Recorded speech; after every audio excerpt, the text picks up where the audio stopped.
The icy December rain pounded against Maggie's worn jacket as she hurried home from her double shift at Bayou Diner. The night tips barely covered her tuition, but they'd have to do. Her phone buzzed in her pocket, an unknown number she almost ignored until something made her stop under the flickering glow of a Canal Street streetlight. "Hello?" she answered. Only silence met her, broken by shallow breathing and the faint sound of chattering teeth. "Is someone there?" Maggie asked, gripping the phone tighter as the rain seeped through her jacket. The eerie quiet on the other end made her skin prickle. Then came a trembling whisper, "Help!" followed by muffled sobs that twisted her stomach. Traffic and rain filled the background. It sounded like the caller was somewhere outside in the freezing New Orleans night. "Where are you, sweetheart?" Maggie asked, already turning back toward the main road, her exhaustion forgotten as instinct took over. "Can you tell me what you see?" A child's shaky voice stammered that she was at Lafayette Square, sitting on a bench near a big white building. The words were broken by violent shivers. Maggie broke into a run, sneakers splashing through puddles as she raced toward the square. Under a magnolia tree, she spotted a little girl, drenched, trembling, and wrapped in what had once been an expensive school uniform, now clinging to her thin frame. Long, dark hair hung in wet ropes around a face far too pale for her age. "I'm Maggie," she said softly, hands visible as she approached like one might approach a frightened animal. "I got your call and I'm here to help you, okay?" The girl nodded weakly, clutching a pink phone with a cracked screen. When Maggie draped her jacket over her, she didn't resist. "Can you tell me your name?" Maggie asked, rubbing the girl's arms to warm her. "Is there someone I can call for you?" The girl's brown eyes, wide, fearful, yet trusting, flicked toward her phone. "My dad," she whispered, handing it over with trembling fingers, a contact already open. Maggie hesitated, then pressed dial, expecting a frantic parent. Instead, a deep voice answered, sharp and cold, "Who's dead?" "No one's dead," Maggie said quickly, holding the girl close. "But I found your daughter in Lafayette Square. She's cold and needs help." 3 long seconds passed before the man spoke again, his tone shifting from anger to command. "Put her on." "She can't talk right now," Maggie explained as the girl pressed closer. "She's freezing. She needs dry clothes." A string of muffled curses followed, then a clipped order.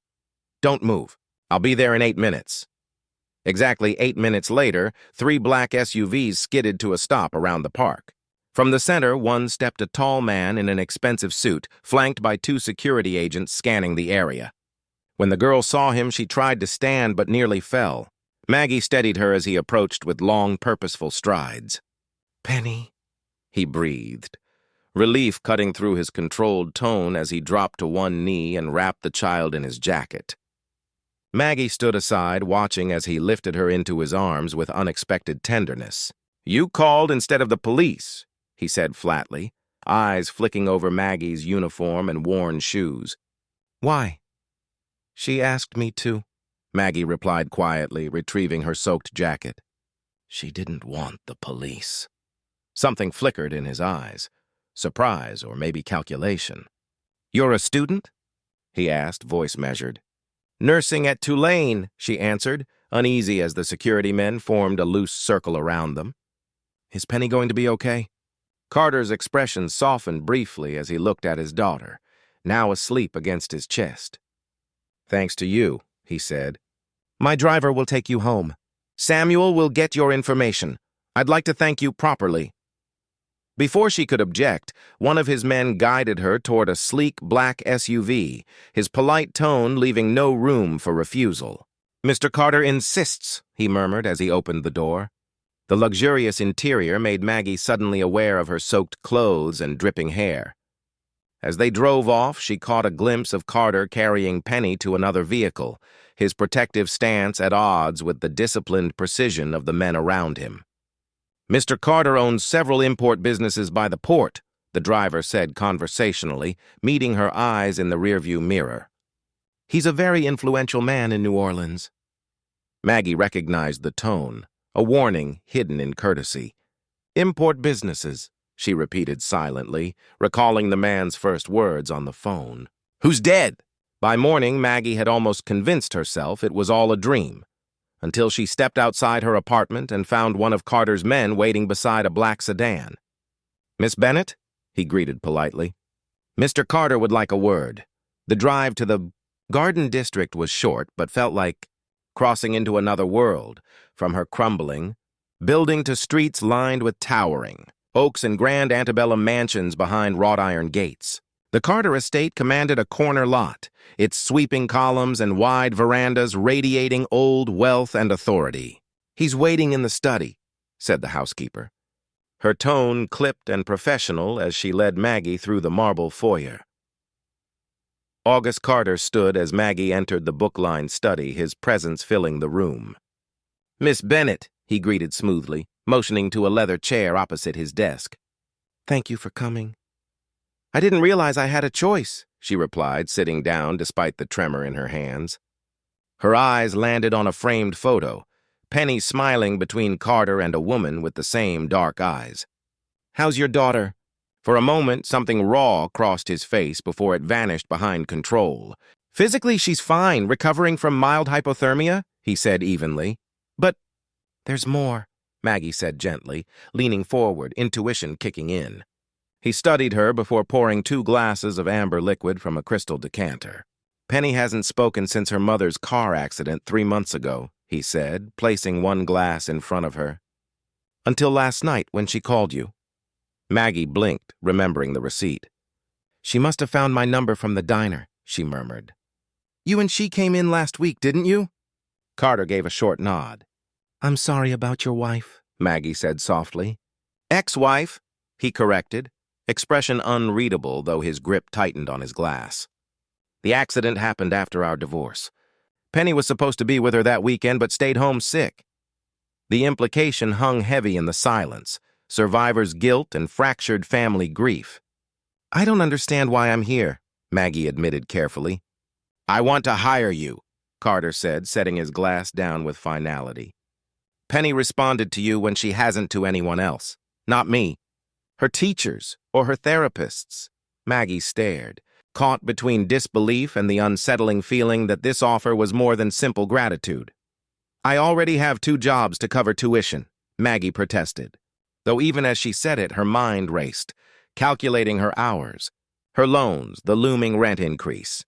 "I don't have time to—" Carter slid a folded piece of paper across the desk, cutting her off with practiced precision. "That's what I'm prepared to offer as a monthly salary, if you move into the East Wing and focus solely on helping Penny readjust." When Maggie unfolded the paper, her breath caught. The number written there was more than she earned in 6 months at the diner, enough to finish school without drowning in debt. "This is a lot," she managed, glancing up to find Carter studying her reaction with calm detachment. "My daughter's well-being isn't where I practice restraint, Miss Bennett," he said evenly, steel in his voice. "The question is, will you help her?"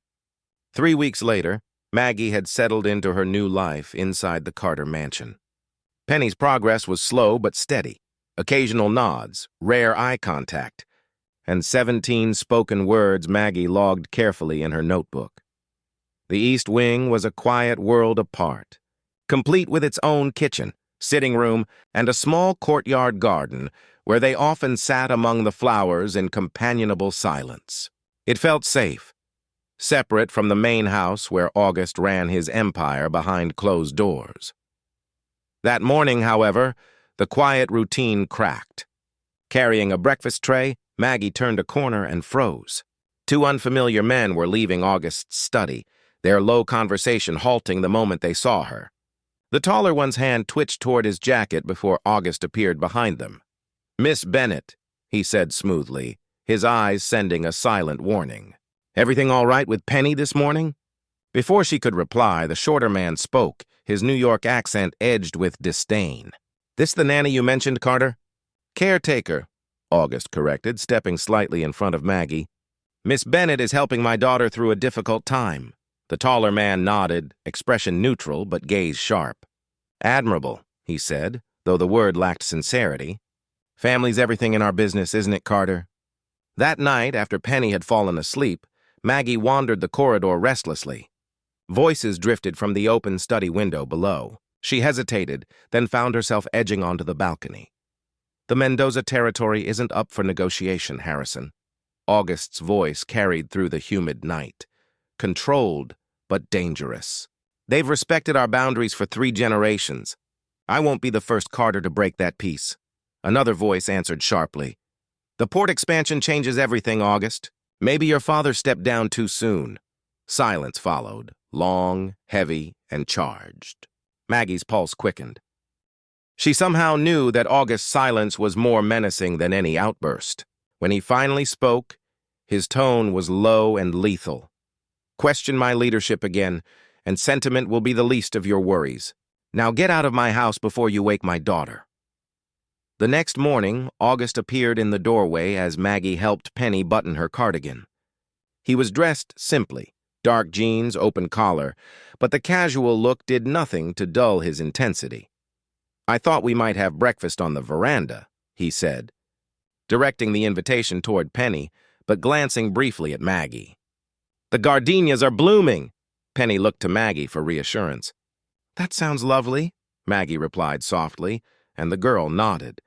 August's expression eased almost imperceptibly, but 20 minutes later, peace shattered. Samuel arrived with a tablet, whispering something urgent. August's expression hardened instantly. Penny, stay with Maggie today. No garden visits. His tone allowed no argument. Within minutes, the familiar fleet of black SUVs disappeared down the drive, leaving behind a tension even Penny could feel. That night, news confirmed Maggie's worst suspicion. A warehouse explosion in the lower 9th Ward. 3 dead. Authorities muttered about criminal links but named no one. Around the mansion, whispers grew hushed and security tightened. Penny withdrew again, retreating behind a wall of silence. By the 3rd night, Maggie abandoned her structured approach. She led Penny to the glass-walled solarium, carrying a blanket and 2 mugs of hot chocolate crowned with marshmallows. My mom used to say plants are the best listeners, she said gently, settling among the greenery. They don't judge. They just listen. Beneath the star-dotted ceiling, Maggie began speaking softly, not to Penny, but to a tall peace lily beside them.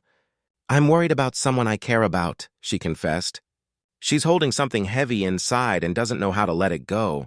Sometimes things get lighter when we share them. Silence stretched until a small voice finally broke it.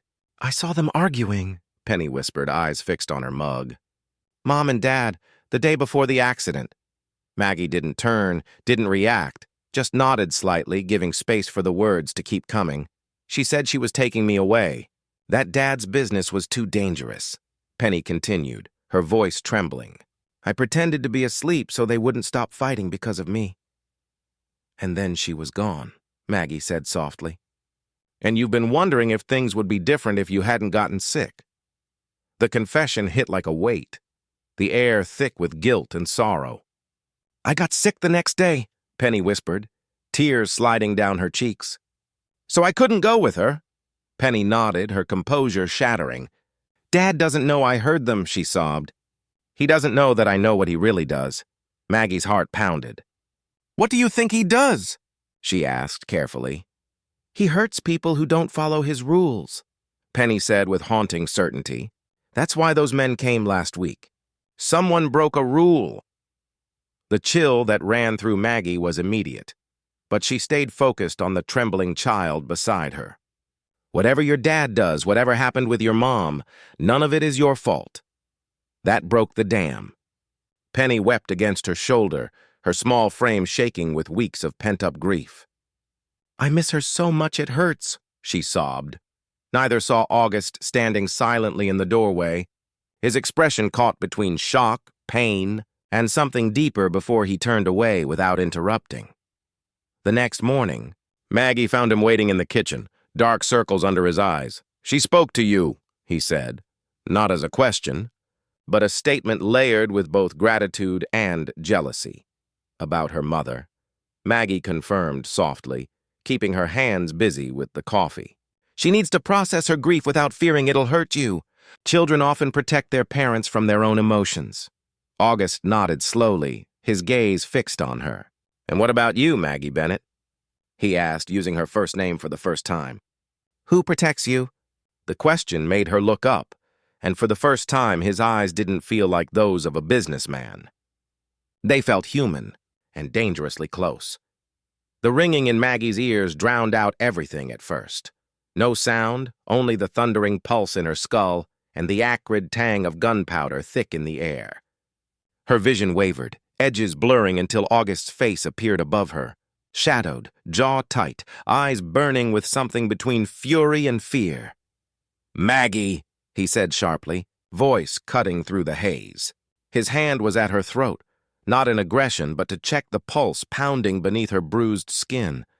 When his fingers brushed the dark marks already forming there, his breath hitched. You're all right, he said, though it sounded more like a plea than a statement.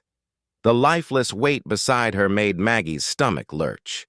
One of the intruders lay sprawled on the carpet, eyes glassy, blood blooming across his chest like spilled ink.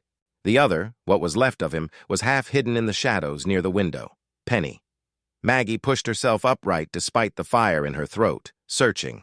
The girl stood a few feet away, frozen mid-step, hands clamped over her ears. August's gun dangled from his right hand, smoke still curling from the barrel. For one terrible moment, no one moved.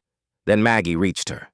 Hey, sweetheart, she whispered, forcing calm into her voice as she knelt in front of Penny. It's over. You're safe, do you hear me? You're safe now. Penny's gaze flicked past Maggie's shoulder to the bodies. Her small chest rose and fell in rapid, shallow bursts. He shot them, she said, voice trembling but clear. He killed them. August went completely still. The pistol lowered, his expression unreadable, but his eyes, the control there, was cracking. Maggie turned, placing herself subtly between father and daughter. They were going to hurt you, she said softly, knowing the words wouldn't erase what Penny had seen, but needing her to hear them anyway. Your dad stopped them. For a moment, the silence in the room was unbearable.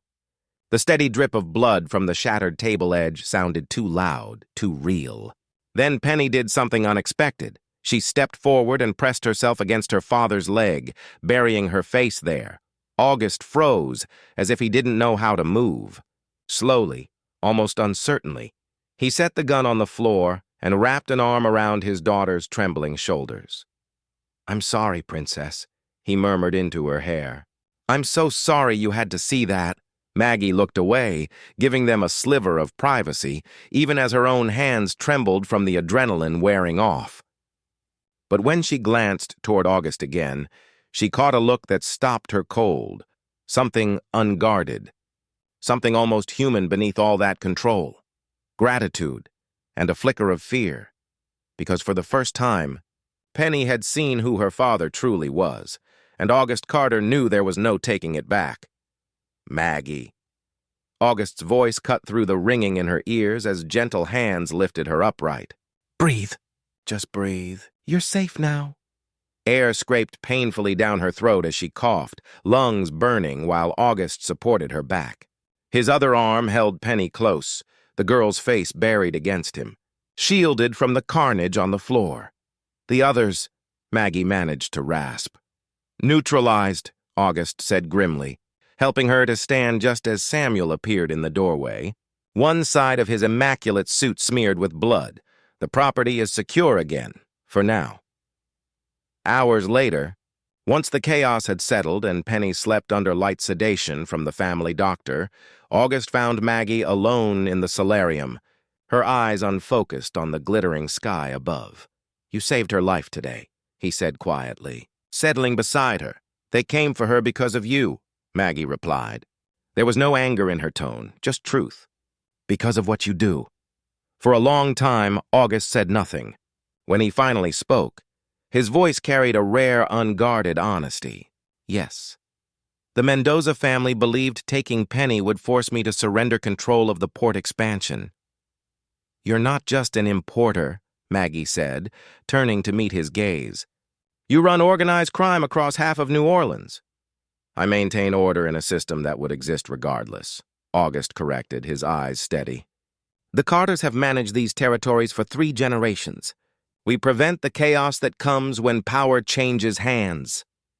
By dawn, A storm rolled through the garden district, washing blood from the marble steps and drowning out distant sirens. Maggie stood on the veranda, watching the rain form ripples across puddles as she wrestled with an impossible decision. "Your scholarship paperwork is ready," August said, joining her with 2 steaming mugs. "Tulane's nursing program will take you next semester." Maggie accepted the cup in silence, her throat raw, her mind circling back to the moment August had pulled the trigger without hesitation, to protect his daughter, and maybe her too. "And Penny?" she asked softly. "She's asking for you," he replied. The simple words carried heavy meaning. "She wants to know if you're leaving because of what happened." A bitter laugh slipped past Maggie's bruised throat. "What happened is that I watched people die in a home invasion staged by your rivals," she said, finally giving voice to the surreal truth. "And yet you're still here," August noted, tone careful, eyes fixed on her. "Most people would have run the moment they had the chance." Maggie turned toward him, seeing the controlled mask falter just enough to reveal uncertainty beneath. "I'm staying because Penny needs stability, not because I approve of your world." He nodded, accepting her answer with quiet restraint that surprised her. "I've arranged to move Penny to our property in the Cayman Islands until things with Mendoza are resolved," he said. "You're leaving New Orleans?" Maggie asked, the flicker of disappointment in her voice betraying her composure. "When we're leaving," August corrected softly. "Tonight, if you choose to come?" The offer hung between them, heavy with unspoken implications. "And if I don't?" she asked, needing clarity. "Then the scholarship stands," he replied easily. "And a security detail will protect you until Mendoza is dealt with. Your safety doesn't depend on staying." Later, Maggie found Penny in her bedroom, carefully packing books and toys under Samuel's supervision. The moment the girl saw her, she ran forward, clinging to Maggie's waist. "You're not leaving, right?" Penny whispered, voice trembling. "Dad said you might stay with your own family now." The question pierced straight through her. This child, who'd already lost so much, was still afraid of being left behind. "I don't have any family, Penny," she admitted gently, brushing back the girl's hair. "We could be your family," Penny said simply, unaware of how those words fractured something deep inside Maggie. "Dad smiles when you're here. He never used to smile after Mom left." 2 hours later, Maggie found August in his study as Samuel methodically fed documents into a shredder. Both men looked up when she entered.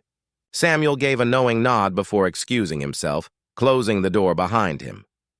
"I've made my decision," Maggie said steadily. "I'll go with you to the Cayman Islands, for Penny's sake." Relief flickered across August's face before he masked it with his usual composure. "Just for Penny?" he asked, the faintest trace of vulnerability in his voice. "For now," Maggie replied, holding his gaze. "The rest, time will decide." He nodded once, accepting her terms without pressing further. "There's something you should know before we leave," August said, retrieving a folder from his desk. "About my parents?" Maggie asked, heart tightening. He placed the file in her hands. Her name was scrawled across the top in familiar government script from her foster years. "What is this?" she whispered, fingertips trembling against the worn manila cover. "The truth about the flood that killed them," August said quietly. "It wasn't an accident. Your father refused to launder money for the Donovan family. They made sure the pumps failed that night." The revelation hit like a blow. Memories of that storm, the warning that came too late, the broken machinery, the bodies found downstream, flashed through her mind in cruel clarity. "How long have you known?" she asked, voice shaking. "Since I had you investigated after you helped Penny," August admitted. "The Donovans were wiped out 5 years ago in a turf war with the Carters. My father made certain of it. Outside, the storm intensified, rain hammering the windows like restless ghosts. So, in a way," Maggie murmured, her voice hollow, "your family avenged mine without ever realizing it." "Sometimes justice takes unexpected paths," August replied, stepping closer but keeping a respectful distance. "I can't change what I am, Maggie, but I can promise this, no matter what happens. You and Penny will always be protected. Lightning flashed outside, painting the room in fleeting silver light as thunder rolled over the horizon. And for the first time, Maggie realized that the most dangerous thing about August Carter wasn't his power. It was the part of him that still wanted to be good. Do you like me to continue with the Cayman Islands, Ori?